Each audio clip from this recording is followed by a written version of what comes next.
But Gnosticism changes boys from men, and I'm gonna show you now. So, but this radical sense of all creation is accompanied by equal radical certainty with all presupposes and opposes that the conviction that there exists in man something which escapes the curse of this world. A fire spark, a light issuing from the true God, that distant, inaccessible stranger to the perverse order of the real universe, and that man's task is to regain his lost homeland by wrenching himself free from the snares and illusions of the real, to rediscover the original unity, to find again the kingdom of his God, who is unknown, who imperfectly known to all preceding religions. They're telling you, as their whole philosophy as a man is, your whole goal, your entire goal is to understand the soul, basically, to find the true self. So anything you do as a man is actually counter to who you truly are. So you want to, even all that shit they talk about, family and protecting the black woman and raising the babies, that's actually the hype. That's actually the big hype. Because if I was in jail and they said, if you have a kid, your kid's gonna be behind the guard, everybody would go, I have no fucking kids. Right. Why would I have kids? Like, why would I bring a kid into this prison that they're definitely gonna go in? So each time you say I'm gonna have a kid, you bring them to jail. Not just as a theory, this shit was what we was on. I've heard that before. And so I don't know, I heard Bobby speak on it too, because even though Bobby didn't do it like a Gnostic expert, he was heavy into these concepts. You know what I'm saying? Heavy into these concepts. I got shows on this shit. We ain't even get nowhere. Look, one could say Gnosticism is profoundly original thought, a mutant thought.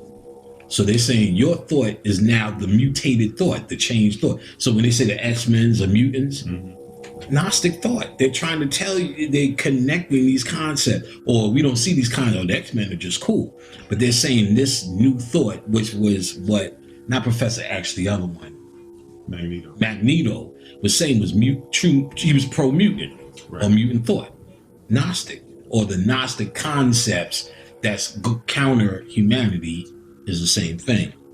Gnostics of the 1st century AD deliberately devoted themselves to choosing paths which were not unorthodox, but which, moreover, generally scandalized their contemporaries. So you can turn on YouTube right now.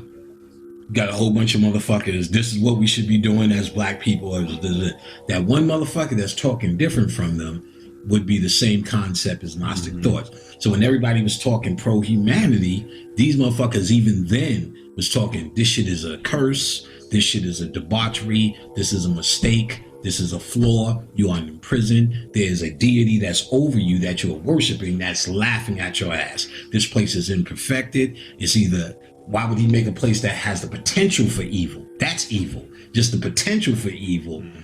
Or he's too incompetent to make a place that is considered paradise. Either he's too competent or just truly evil. Then at the end you die and go to hell and burn forever. The philosophy is this.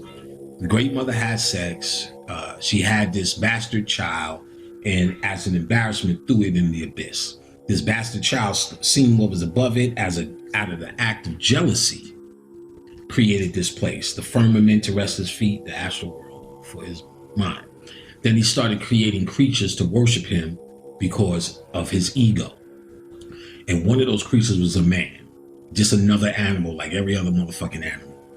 And the great mother seen this and said, I'm gonna choose man to put the souls or this divine light into. So this divine light goes into man, that's the fire or the spark or the soul. This allows man to become conscious. Ultimately, the spiritual man is the man who figured the whole shit out. Who you really are, the nature of your soul, the nature of your spirit, and your truthfully your soul. But let's just keep it on the soul. The nature of your soul, you kind of figured that out. So you become that man. So ultimately, Gnosticism is the celebration of your current situation as being fucked up. But no matter where you go at or why we came here, this is not the greater part of you. This is not the higher part of you. This is not the part of you to cultivate. Because what they're really saying, if you hold on to these old ideas in the old aeon, you will die with it. So when Crowley is talking about the new age coming in, he's talking about when you're using logic and reason, because that's what we just got out of. The age of Pisces was a lot of logic and reasoning. All these astrophysicists and science trying to drop science. That's why all that flat earth is coming out and really putting it in NASA's face like this. It don't even matter if you live on a flat earth. The fact that NASA's being challenged and making you say, well, what is real? Is the earth flat or is it round? How the fuck would I know? Right. That's the real question. How the fuck would you know? Mm-hmm. You know what I'm saying? Yep. At least the flat earth's got a lot of experiments that ain't even been answered. And all you really seeing from NASA is the picture they show me. And when I heard them answer it, oh, come on, flat, get out of here, get out of here. This is gravity, boom. I'm saying that we can't drop that mic in water, then what is it then? You know what I mean? There's always a story after story after story. So, if nothing else, it doesn't matter if you believe it or not, it makes you challenge, where am I, who am I, when am I, what is going on? And the fact that this challenge is happening is enough for me to understand what this new eon, at least in that context, and there was more in the book of the law. He was talking about when you dying with reason. Reason is dying. Because NASA was the ultimate in reason about what you are. Let's say the earth is flat. Mm-hmm. We're in the goddamn aquarium, right? Right. Aquarium. That's how I look at it. Exactly. That's how the Gnostics say it. You're in the fishbowl. They actually say that. Mm-hmm. So, okay. Once your soul gets out of here, if you wanted, you could create your own fishbowl. But the idea would be that's an evil thing to do. See, because there is no good or evil. Well, if you was going to say good or evil comes in with the existence of trapping light, if you will. If you had to call it good or evil. But if you had to look at it, I guess, on the bigger picture, you can say, see, you can't judge it as good. You're talking about really Mayat. Balance. You get what I'm saying? Mm-hmm. This creates an imbalance in the force. Let's just say this creates, as they say in Star Wars, a disruption in the force. Good and evil are concepts between morality and man. So it's not on a moral level where this is good and evil.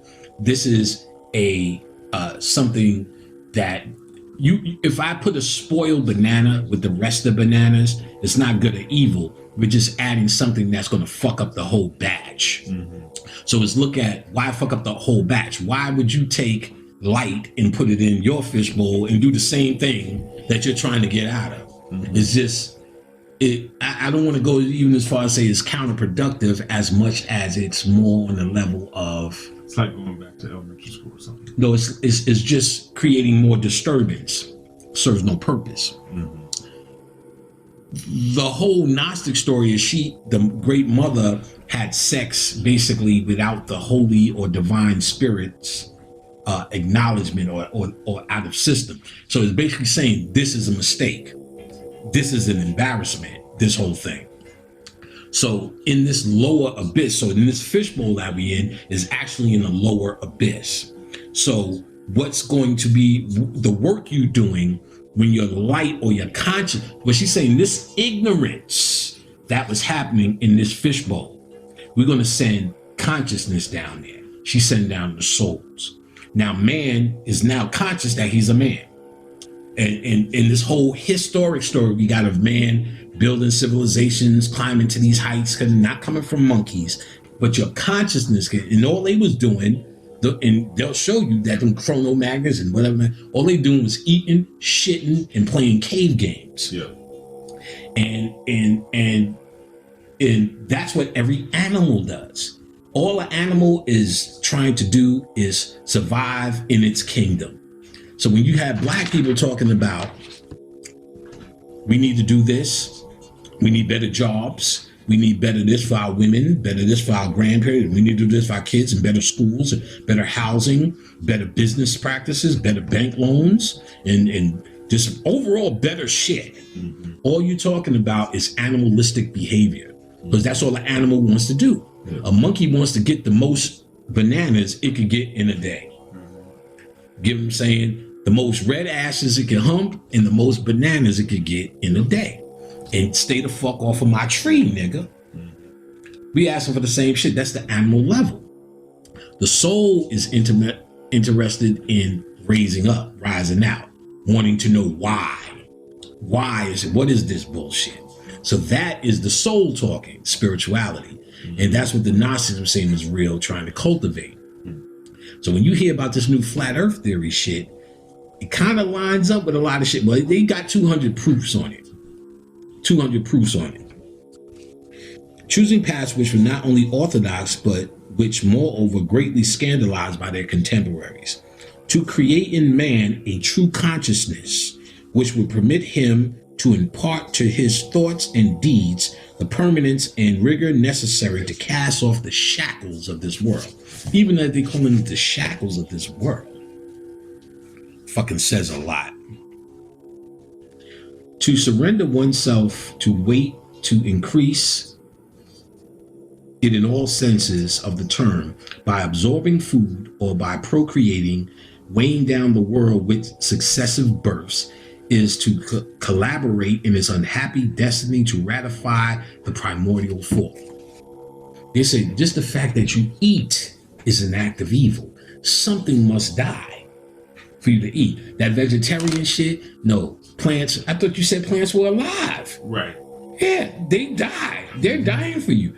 They proved that shit. They put a EKG machine on 2 cantaloupes. That's the shit that measures your brain waves. So it can measure subtle electromagnetic waves. Okay. So they got a reading on a cantaloupe. It's EMF field, electromagnetic frequency field. They cut that cantaloupe and seen that the electricity changed. It got more sporadic. It knew it was being cut. And even more so, the cantaloupe next to it had the same reaction, like it's seeing this nigga getting cut. Wow. And now they chalked it up to what it really is. The quantum connection between the two are the same. They did this with a monkey experiment too. Mm-hmm. Monkeys on one island, monkeys on another island, gave them stimuli. The second pack of monkeys started doing this shit too without the stimuli based upon this quantum field. Mm-hmm. So that tells you can connect all of it. The morphological field. Right. Exactly. And exactly. Now, with that being said, it also pointed out that these vegetables are feeling their death too when you eat it. So just eating is an act of evil. It said procreating, weighing down the world with successive births, act of evil. Injustice governs the universe. All that is made and all that is unmade therein carries the imprint of a corrupt fragility, as if matter were the fruit of an outrage in the womb of nothingness. Our thinking is bound by the same constraints of our bodies. Now that's where niggas need to hear this shit. Because most of our thinking, see, you have always heard me talk about you can't get into thinking. Thinking is garbage. Get into knowing. Mm-hmm. You have to be a knower. Because somebody was going to give me the statue. You know, there's a statue called a thinker. The man with it, I'm gonna put that shit in my house, motherfucker. With that's you, Panic. No, that ain't me. I talk from a place of matter of factness. Mm-hmm. You get what I'm saying? You never heard me say, you know, I just think, you know what I mean? That don't even sound like it's gonna come out of my mouth. I just think when I ponder on this, it makes me feel like this. I don't even talk like that. I speak from a place of matter of factness because it's a place of knowing. So most people think of heaven, think of the afterlife, think of the death with the same constraints they have in their humanity. Mm-hmm. That's why, you know, it's the whole thing, teaching in the classes, how they need to get past their humanity, you know, how they need to get past, how important that is to understand the separation between human thinking and your spiritual thinking, for lack of a better way to do it, because your constraints are in your human thinking. So if you have a human mindset trying to figure out these spiritual concepts, that's where the constraints come in. Mm-hmm. So that's why you can tell when you tell a nigga the earth is flat, niggas ain't gonna entertain that shit. Now, I at least entertain it. You know what I'm saying? But this nigga got a whole thing about 200 points, proofs that the earth is, that's a lot of points. Wow. And considering the only place you know the Earth is round from is one entity, NASA, and that theory hasn't been on the planet that long. I mean, what I did is I put myself into an airplane. After my last airplane ride, and I said, did anything look round? Right. Not at all. It's just the ground just went like. But here's something even And then, here's something even deeper. White people so-called thought the Earth was flat, and they was dumb for it. Let's just say that's what we always thought. To some white person, guess what? Copernicus or one of them motherfuckers said it was round. But if we say, and we do say, that they got everything from the Moors. They didn't say, "Hey Moors, the world is flat," and the Moors said, "No, it's not. It's a globe." So after the Moors were so-called gone, the Moors are teaching them everything: how to wash their ass, how to eat, how to stand up straight with a fucking book on their head. Created fucking opera so they could fix their chakras. No more ever said, "No, the world is round." So why did they all think the world was flat for thousands of years when they had the Moors that could have taught them that the world was a circle? That makes sense. That's a very good point. A lot of this shit I'm trying to find some holes in this motherfucker. I haven't found any yet. Our thinking is bound by the same constraints as our bodies. It collides against the same barriers and is dragged down by the weight of the same contingencies. Your thinking can't even free you if you have human thought. The evil lies in the existence of matter itself. Now, I've heard this in other spiritual practices. The only true evil is human thought. Because you're like, this is evil, that's that's not my act, that's not bad, that's not reciprocity. Nothing in spirituality tells you. No such thing. In this reality is what they're saying, right?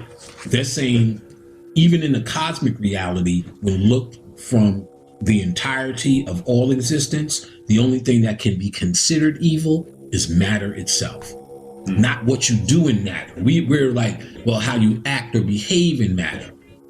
We take one step back and say, your very existence as Mother Teresa or Malcolm X or the sweetest nigga you've ever met on the plantation is evil within its very existence.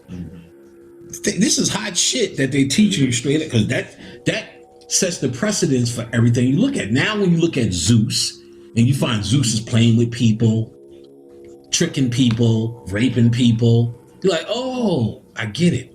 Then when you hear this is a prison, that there's an evil energy over you, now that makes sense. The Titans were put where? In a prison. I'm like, if this is a flat earth in a prison, that shit starts to line up. Yeah. Tartarus.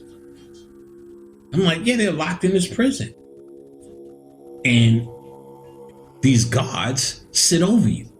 And they tell you in this one, there's an evil god that sits over you, a demiurge, who had helpers, 12 archons, which are the 12 zodiacs, that imprisoned you down in there in time. I'm saying a lot of this shit lines up with it being more of a prison than it does a world, which you could eventually get on a spaceship and leave. Right. You'll eventually get the technology to get on a spaceship and leave it and go to another fucking world. It's all bullshit. No, everything in our mythology tells you, no, there's only one way out: through releasing the soul, through your spiritual enlightenment.